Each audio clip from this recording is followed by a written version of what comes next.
प्रिय विद्यार्थियों, बीए द्वितीय वर्ष हिंदी साहित्य प्रथम प्रश्न पत्र के अंतर्गत कल हमने रस निष्पत्ति में सिद्धांत में अभिनव गुप्त का मत विषय पर चर्चा की। आज हम रस निष्पत्ति सिद्धांत पर भट्टलोल्लट का जो मत है उस मत का अध्ययन करेंगे। भट्टलोल्लट का उत्पत्तिवाद सिद्धांत प्रतिपादित हुआ। इस सिद्धांत में भट्टलोल्लट ने भरत मुनि के द्वारा प्रयुक्त दो शब्दों संयोग और निष्पत्ति की व्याख्या मौखिक रूप से करते हुए बताया कि संयोग का तात्पर्य यहाँ संबंध या मेल है तथा निष्पत्ति का अर्थ उत्पत्ति है। उनके मतानुसार विभावों से रस की उत्पत्ति होती है और संचारियों से पुष्टि तथा अनुभवों से अभिव्यक्ति होती है। इस प्रकार रस सामग्री का रस से तीन प्रकार का संबंध होता है। रस और विभावों में उत्पाय उत्पादक रस और संचारियों में पोष्य पोषक तथा रस और अनुभवों में गम्य गमक संबंध होता है। भट्टलोल्लट के इस मत का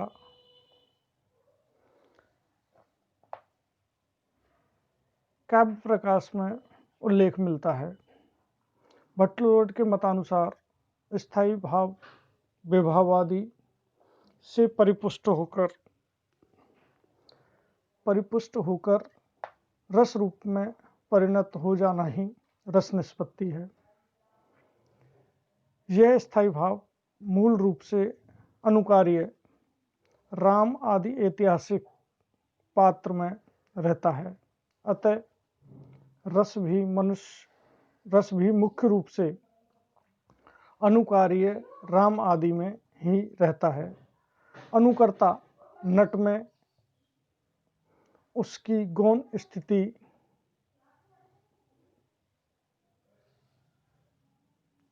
स्थिति रूप में रहती है, परंतु सामाजिक में रस की उत्पत्ति नहीं होती है। भट्टलोल्लट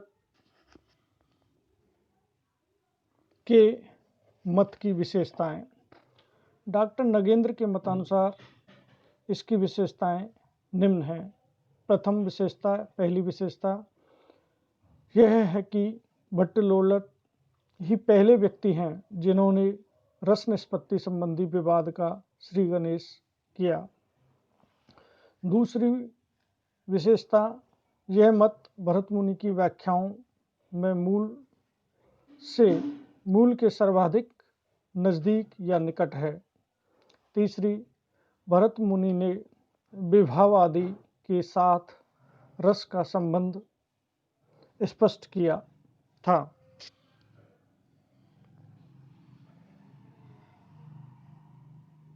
रस का संबंध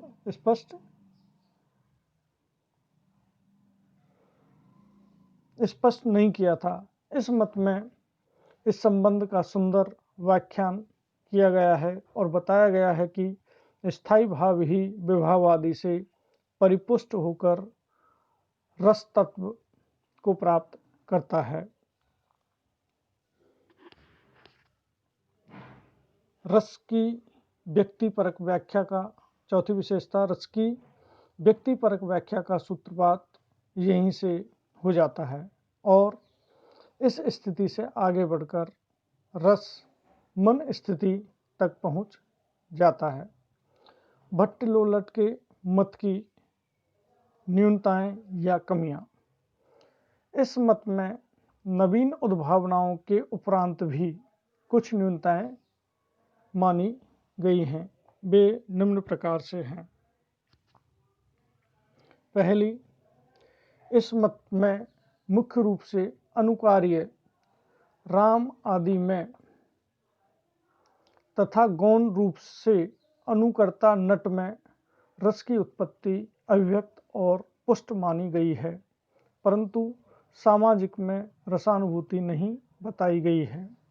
इससे नाटक की सार्थकता और सामाजिकता के मनोरंजन के लिए उसकी उपयोगिता पर कुठाराघात हो जाता है। नंबर 2 कमी, भट्ट लोलट का मत वेदांत उत्तर मीमांसा का अनुगामी है। इसमें अनुकर्ता नट पर अनुकार्य राम आदि का आरोप करके रस निष्पत्ति बताई गई है, परंतु इस दशा में रस्सी में सर्प की भ्रांति के समान वास्तविक अनुभूति नहीं